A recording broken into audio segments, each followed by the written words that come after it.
Hello दोस्तों, welcome to LK academy. तो आज हम बात करेंगे एक ऐसे प्रोजेक्ट के बारे में जो इंडिया के वाटर रिसोर्सेज को कम्प्लीटली ट्रांसफॉर्म कर सकता है। इंडिया का रिवर लिंकिंग प्रोजेक्ट। ये प्रोजेक्ट तो है एम्बिशियस, पर क्या ये सच में पॉसिबल है और इसके पीछे क्या प्रोज और कॉन्स हैं? चलिए इसके पीछे के साइंस, प्लानिंग और चैलेंजेस को समझते हैं। इंडिया का रिवर लिंकिंग प्रोजेक्ट का आइडिया बिल्कुल सिंपल है। देश के कुछ रिवर्स में एक्स्ट्रा पानी होता है और कुछ रिवर्स में एक्सट्रीम ड्रॉट यानी सूखा। ये प्रोजेक्ट का मेन एम है वाटर सरप्लस और वाटर डेफिसिट रिवर को लिंक करना, ताकि वाटर स्कार्सिटी कम हो सके और एग्रीकल्चर और ड्रिंकिंग वाटर की सप्लाई बढ़ सके। जैसे कि आप जानते हैं कि इंडिया का रिवर सिस्टम 2 पार्ट्स में डिवाइडेड है, उसी प्रकार ये प्रोजेक्ट भी 2 पार्ट्स में डिवाइडेड है। First, Himalayan river development component and the second, peninsular river development component.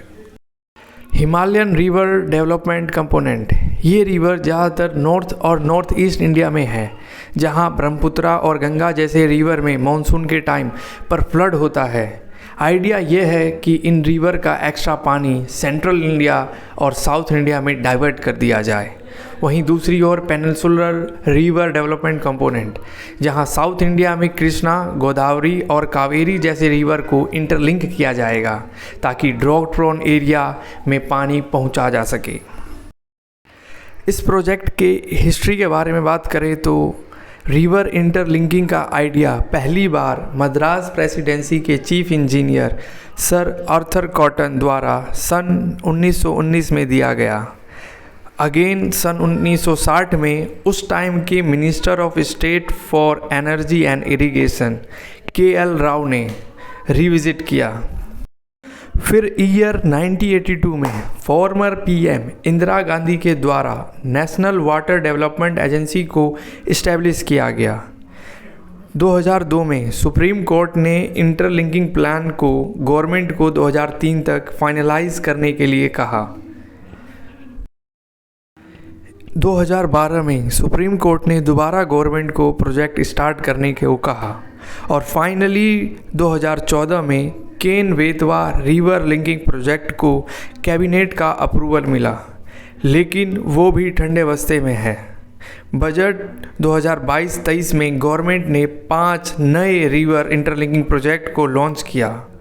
Speaker sir, draft DPRs for 5 river links, namely Damanganga Pinjal, Par Tapi Narmada, Godavari Krishna, Krishna Pennar and Pennar Kaveri have been finalized. India कोई पहली country नहीं, इससे पहले US ने भी इस project में small scale पर काम किया है और अब चाइना लार्ज स्केल पर इस प्रोजेक्ट पर काम कर रहा है। अब सवाल आता है कि इस प्रोजेक्ट का पोटेंशियल बेनिफिट क्या है, तो चलिए कुछ इम्पोर्टेंट बेनिफिट पर एक नज़र डालते हैं। इसका पहला फ़ायदा वाटर शॉर्टेज सॉल्यूशन है।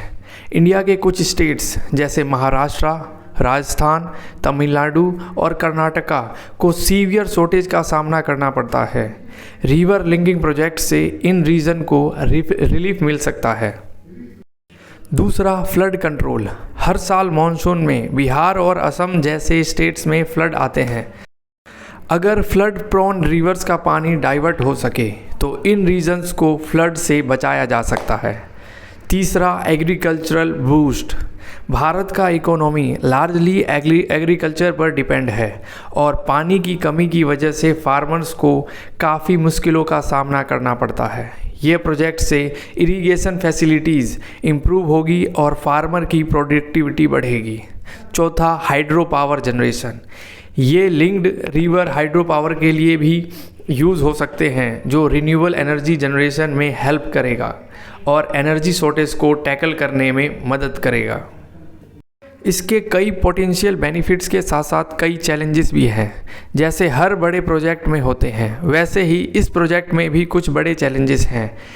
देखते हैं ये चैलेंजेस क्या हैं। First, environmental impact. रिवर्स का नेचुरल फ्लो चेंज करना एनवायरनमेंट के लिए हार्मफुल हो सकता है। Affected in both the basins, the donor basin and the recipient basin. In the donor basin, typically there is going to be a huge dam blocking the path of the river, storing that water in the river water for the transferring that water to the recipient basin.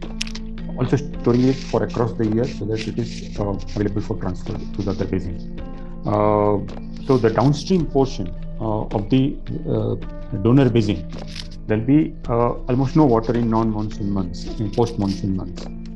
And the upstream portion, there will be no flow, it will be only a reservoir, stagnant water. And the further upstream, typically what happens is that because they want to ensure that the water continues to flow, biodiversity loss और wetland destruction जैसे issue arise हो सकते हैं जो कि future generation के लिए काफ़ी प्रॉब्लमेटिक हो सकते हैं। दूसरा, डिस्प्लेसमेंट ऑफ पीपल। काफ़ी जगह पर लिंक, कैनल्स और डैम्स बनाने के लिए लोकल कम्युनिटीज़ को डिस्प्लेस करना पड़ेगा। लोगों की रहने की जगह, कल्चर और लाइवलीहुड पर इफ़ेक्ट होंगे। तीसरा, international tension. Himalayan river Brahmaputra और गंगा चाइना और बांग्लादेश से भी पास होते हैं। अगर इंडिया इनका पानी डाइवर्ट करता है तो इंटरनेशनल रिलेशन में टेंशन क्रिएट हो सकता है। Cost factor. ये प्रोजेक्ट का एस्टिमेटेड कॉस्ट है लाखों करोड़ों रुपए, जो काफ़ी ज़्यादा है। इस प्रोजेक्ट का फंडिंग और टाइम मैनेजमेंट भी एक बड़ा चैलेंज होगा। तो अब इस प्रोजेक्ट पर इंडियन गवर्नमेंट के द्वारा लिए गए स्टेप्स के बारे में बात करते हैं। तो पहला है रिवर इंटरलिंकिंग के लिए टास्क फोर्स, जो कि ministry of water resources, river development and Ganga regeneration के द्वारा 2015 में गठित किया गया। दूसरा है group on intra state river links, जो कि 2015 में एक स्टेट्स के अंदर के रिवर लिंकिंग प्रोजेक्ट को रिव्यू करने के लिए फॉर्म किया गया। तीसरा है long term irrigation fund by NABARD, जिससे एरिया बेनिफिटेड प्रोग्राम को एक्सेलरेट किया जाएगा, जो कि प्रधानमंत्री कृषि सिंचाई योजना का एक महत्वपूर्ण कंपोनेंट है। तो अब ये सवाल उठता है कि ये प्रोजेक्ट फ्यूचर में कितना यूज़फुल है। अभी तक कुछ पायलट प्रोजेक्ट स्टार्ट किए गए हैं जिसमें गोदावरी कृष्णा लिंक सक्सेसफुल रहा, लेकिन बाकी लिंक्स के लिए एनवायरमेंटल क्लियरेंस और फंड्स एक बैरियर है। गवर्नमेंट जिसके लिए स्टेट कोलैबोरेशन और इंटरनेशनल एग्रीमेंट पर काम कर रही है।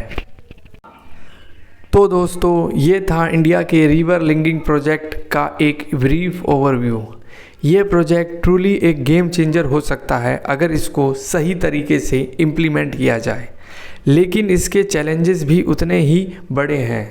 आपको क्या लगता है, क्या यह प्रोजेक्ट इंडिया के लिए बेनिफिशियल होगा या इससे और प्रॉब्लम क्रिएट होंगी? कमेंट सेक्शन में अपने थॉट ज़रूर शेयर करें। तो अब LK एकेडमी के बैचेस के स्पेशल डिस्काउंट के बारे में बात करें तो अभी 50% का डिस्काउंट चल रहा है, जो कि ओनली फर्स्ट 1000 स्टूडेंट्स के लिए है। आप किसी भी चीज़ की तैयारी क्यों ना कर रहे हों, जैसे CAT, CMAT, CLAT, banking, SSC, railway, GPSC या फिर UPSC, सभी के लिए ये 50% का डिस्काउंट है। ये ऑफ़र लिमिटेड टाइम के लिए है, so don't miss the opportunity, just grab it. अगर आपको ये वीडियो पसंद आया तो लाइक और सब्सक्राइब करना मत भूलिए। हम फिर मिलेंगे एक नए टॉपिक के साथ, तब तक के लिए स्टे ट्यून्ड और टेक केयर।